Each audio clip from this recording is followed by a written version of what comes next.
সৃজনী শিল্পগ্রাম। সৃজনী শিল্পগ্রাম কারা দেখেছো বলো? হ্যাঁ, এই দেখ মামা, গাছটাকে দেখ বাবা। এই দেখো শুকনো গাছটাকে কি সুন্দর পাখির আকারে বানিয়েছে। আর এই দেখো উদুখল। দেখো এখানে মেঠো বাঁশির সুর শুনতে পাচ্ছ তোমরা?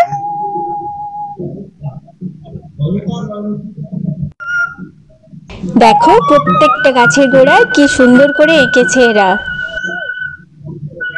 এই যে ঢেকি, ঢেকি আমরা যে কথায় কথায় ঢেকি বলি, সেই ঢেকি। চাল কোটা ঢেকি।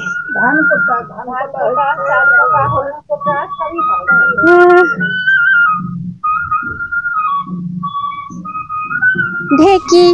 গোটা সৃজনী শিল্পগ্রাম কি সুন্দর করে সাজানো।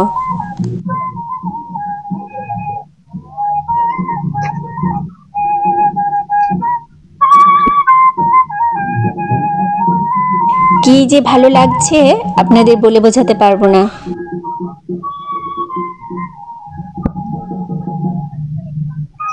তাহলে ওইদিকে আমরা সব শিল্পগুলো দেখে এলাম বিভিন্ন রাজ্যের। তারপরে এইদিকে দেখো, রাঢ় বাংলার শস্য বন্দনার একটি লৌকিক উৎসব হলো টুসু।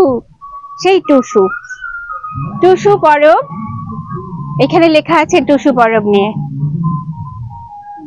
মাটির কথা শুনে ঘাম পথে আসে মকর আমাদের ফাগুনে।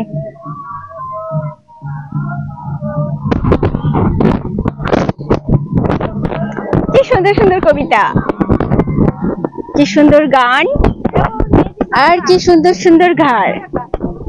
এই দেখো এখানে চরকা, চরকা দেখো, চরকা ঘর এখানে লেখা আছে, চরকা ঘর। এই দেখো, হ্যাঁ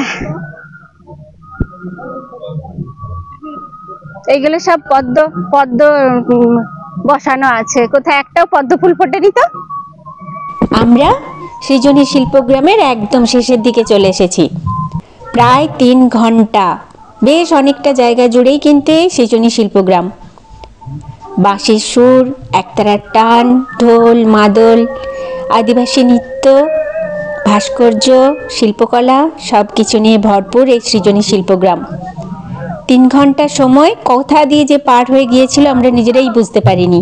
আমাদের মনে হচ্ছিল আরও বেশ খানিকটা সময় থাকলে বোধহয় ভালোই হতো।